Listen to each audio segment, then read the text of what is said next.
Hello to all you passionate Celtic fans out there. It's a proper thrill to be back with you, bringing the latest updates from the world of Celtic football, and today the buzz couldn't be any bigger. Let's start by talking about one of the most talked about developments in recent weeks, the appointment of Wilfried Nancy as our new manager. For anyone following the news from across the Atlantic, yesterday was a day that hit the American football scene with a stark dose of reality. Fans of Columbus Crew had to face the undeniable truth. Their manager, Wilfried Nancy, was leaving the club to take the helm at Celtic, a side that's not just the biggest in Scotland, but one of the most storied in the world. Up until very recently, many in the States were holding on to a sense of denial, thinking perhaps that such a move wasn't on the cards.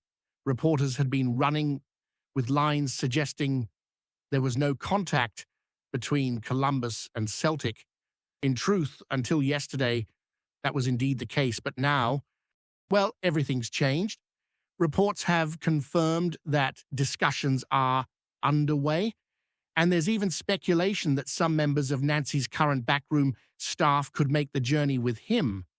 When Nancy first joined Columbus Crew in 2023, he brought a small but tight-knit group of trusted colleagues with him, including his assistant, Kwame Ampadu, fitness coach Jules Guan, and video analyst Maxime Chalia, all of whom had followed him from his time at CF Montreal.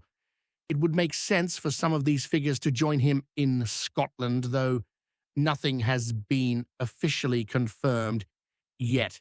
The chatter in the press in the United States has been consistent, with multiple sources confirming that Nancy declined to extend his contract with Columbus, despite offers that would have made him one of the highest-paid managers in the Major League Soccer.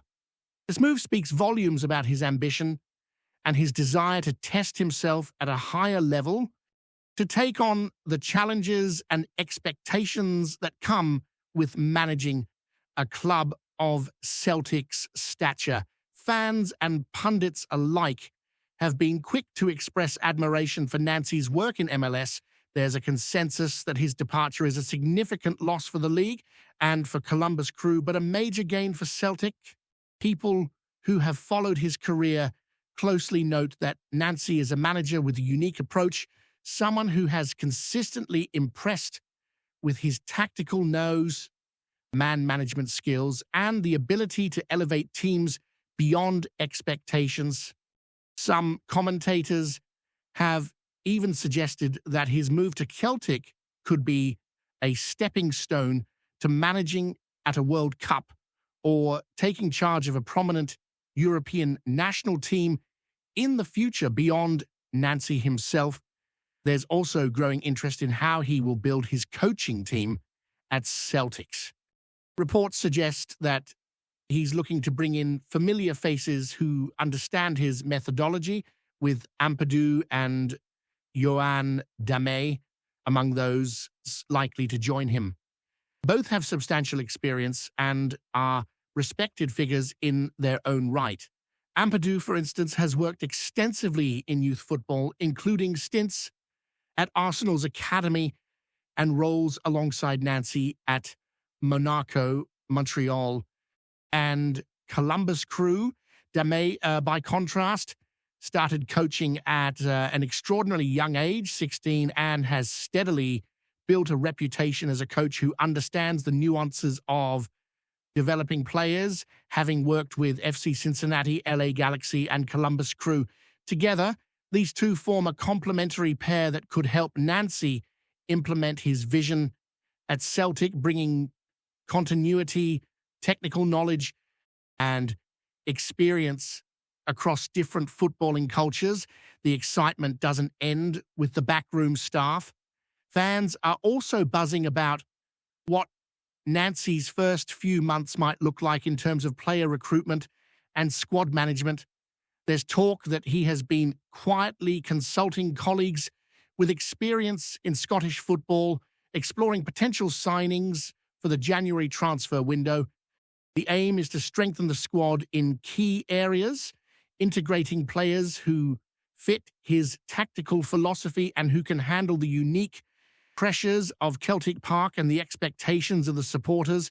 It's a delicate balancing act, of course, but one that Nancy seems well equipped to handle, given his track record of developing players and building cohesive, motivated teams. Of course, it's not all smooth sailing. Celtic has faced its fair share of challenges recently, and there are still questions about injuries and squad depth. Young talents like Kyle Ure have suffered setbacks, with Ure picking up a hamstring injury while on international duty, which could sideline him for several months. It's a blow for a player who has shown tremendous potential, but it also highlights the ongoing need for squad reinforcement and careful management of player fitness. At the same time, other players like Matt O'Reilly have been attracting attention from clubs abroad, with potential moves that could bring in financial benefits for Celtic while also reshaping the squad dynamics. The combination of managing injuries, integrating new signings, and maintaining strong performances in domestic and European competitions will be one of Nancy's first major tests, and it's something that fans will be watching with keen interest. On top of all this, the fan reaction has been overwhelming, with people across social media and football communities weighing in on Nancy's appointment. Tweets and posts from analysts and former players alike praise his tactical intelligence, his leadership qualities, and the respect he commands from his players. The general sentiment is that Celtic has made a bold and promising appointment, bringing in a manager capable of pushing the club forward while staying true to its traditions. The excitement in Glasgow is palpable, and for those of us following closely, it's a chance to see how Nancy will translate his MLS success into the Scottish Premiership and beyond. All eyes are now on the early months of his tenure as the team adapts to his style and begins to implement the changes he believes are necessary, whether it's in training methods, matchday tactics, or player development. Nancy's influence is set to be felt across the squad. Fans are eager to see how young players respond to his guidance, how experienced professionals adapt to his expectations, and how the team performs against rivals both in Scotland and on the European stage. There's a sense of cautious optimism grounded in the knowledge that Nancy has consistently proven his capabilities and that with the right support, he could elevate Celtic to new heights. At the same time, discussions continue about the broader impact of his move on American football. Nancy's departure from MLS has sparked debate about the league's growth, talent retention, and the ability to nurture managerial talent. Observers note that while losing a coach of his caliber is unfortunate, it also highlights the increasing influence and international mobility of talented football minds. His journey to Celtic is seen as a natural progression for a manager looking to challenge himself in a more competitive environment, and it underscores the growing respect for American soccer professionals on the global stage. As the weeks unfold, it will be fascinating to watch how Nancy settles into his new role, integrates his staff, navigates the transfer market, and prepares the team for the rigors of domestic and European football. The energy around Celtic Park is building, and the fans' expectations are sky high. With Nancy at the helm, there's a renewed sense of purpose, a fresh tactical approach, and a clear vision for what the club aims to achieve. It's a moment of excitement, curiosity, and hope as we all prepare to see a new chapter in Celtic's storied history begin under the guidance of a manager whose reputation continues to grow across continents and football cultures, continuing on from the managerial excitement, we now turn our attention to the squad itself and some of the challenges and opportunities that lie ahead for Celtic under Wilfried Nancy. One of the main talking points right now has to be the unfortunate injury suffered by young Kyle Ure. Ure, who has been showing great promise and catching the eye in training and during appearances on loan, suffered a serious hamstring injury while representing Scotland's under-21s. Hamstring injuries are notoriously tricky, and this one could keep him out for up to 3 months. It's a blow, not just because of the talent he brings to the squad, but because Celtic fans were beginning to see the potential of a player who could develop into a key first-team option over the coming seasons. Ure's situation highlights the ongoing importance of depth in the squad and careful management of younger players, ensuring that their development isn't hampered by setbacks and that their integration into the senior side is handled with care and foresight. Scott Brown, who has been closely involved with the younger players during pre-season and has witnessed Ure's progress firsthand, praised the lad's understanding of the game, his professionalism, and his willingness to learn. Brown's comments underline how highly the coaching staff regard Ure's potential. Now, with Nancy coming in, it will be interesting to see how he approaches the management of injured players like Ure and how he balances giving young talent a pathway into the first team while maintaining the club's competitive edge in domestic and European competitions. This is the sort of managerial challenge that can define a season and set the tone for how a manager is judged in the eyes of fans and pundits alike. Turning to another player making headlines, Matt O'Reilly has been attracting interest from abroad, particularly from Marseille, who are reportedly considering talks with Brighton about securing his services permanently in the January transfer window. O'Reilly has been excelling on loan, demonstrating his ability to influence games at a high level, and his performances have made it clear that he can operate effectively in a competitive league outside Scotland. For Celtic, the potential sale of O'Reilly could bring in a substantial fee which would provide financial flexibility and allow the club to reinvest in strengthening the squad according to Nancy's vision. The connections that players maintain with the club, however, remain strong. Fans will remember O'Reilly's close relationship with past Celtic teammates, highlighting the enduring bond and sense of family that the club fosters among its players, both past and present. The broader squad picture is equally compelling. Nancy's arrival is expected to influence transfer strategies, with a focus on bringing in players who fit his philosophy and can adapt quickly to the demands of Scottish football.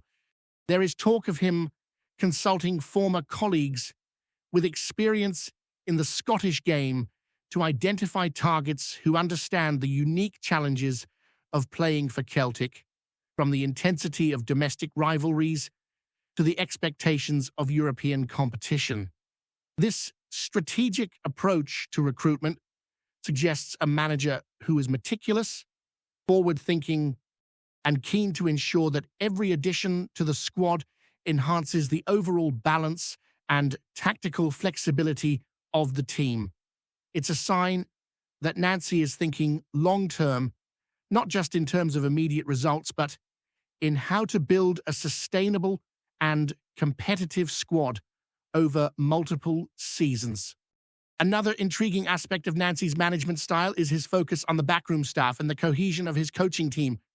Reports suggest that Kwame Ampadu and Yohan Dame are likely to join him, bringing a wealth of experience in youth development and tactical analysis. Ampadu, for example, has worked at Arsenal's academy and alongside Nancy at Monaco, Montreal, and Columbus Crew, gaining extensive knowledge in developing young talent and implementing sophisticated tactical plans. Dame, meanwhile, began coaching at 16, steadily rising through the ranks and amassing experience in various MLS clubs.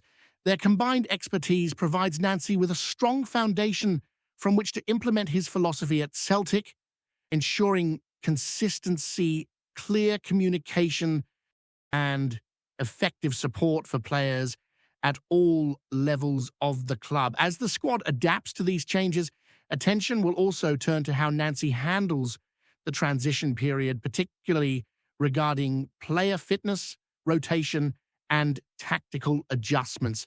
Celtic will face a packed schedule with domestic league matches, cup competitions, and European fixtures, placing significant demands on players and staff alike. Nancy's experience in managing teams under pressure will be put to the test, particularly in ensuring that injured players like Ure are given the proper rehabilitation and support, while those in peak condition are deployed effectively to maintain performance levels across all competitions. The balance between nurturing young talent, integrating new signings, and maintaining competitiveness at the top of Scottish football will be a defining feature of his early months in charge. Before we proceed, subscribe to our channel and enable notifications to receive all exclusive news about Celtic FC. Don't miss any details about your favorite team. It's extremely important for Celtic FC fans. Whispers are swirling through Parkhead like a biting Glasgow wind, and they all carry the same name, Ryan Portius. Word drifting out of Lennoxtown suggests Celtic have quietly moved to secure the hard-tackling Scot as the next commanding figure at the heart of the Hoops defense. Nothing official has slipped out, of course, but the murmurings grow louder by the hour, as if the whole city can sense a shift coming. Sources close to the club hint that the coaching staff have been captivated by Portius's blend of raw aggression and composed distribution. The lad's reputation for throwing himself into challenges hasn't gone unnoticed, yet it's his growing maturity that's becoming the real point of chatter. One insider was overheard saying the club believe he could become the sort of centre-half who not only wins duels but organizes the whole backline with a shout and a stare, the way the great Celtic defenders of old once did. There are suggestions, half denied, half confirmed, that Celtic see Portius as the missing piece, a figure capable of knitting together a defense that has at times looked in need of a true organizer. Fans lingering outside the stadium after training swear they've spotted familiar agents shuffling through the doors, looking purposely uninterested, the way they always do when something big is brewing. And yet, for all the talk, no one at the club is willing to put their name to anything concrete. Those who claim to know more simply offer a coy smile, the kind that says the story isn't ready to burst into the open, at least not yet, but the rumor has a life of its own, drifting from pub to pub across the East End, with supporters already imagining Portius pulling on the green and white, barking orders, clattering into tackles, and planting his flag in the center of Celtic's back line. Whether the whispers turn to truth remains to be seen, but one thing feels certain. Celtic appear poised to assert total control over their defensive future, and Ryan Portius may well be the man chosen to lead the charge. Hello, fan. Don't forget to like and subscribe to the channel, as it means a lot to Celtic FC. Also, share your opinion about the news in the comments below. See you in the next video.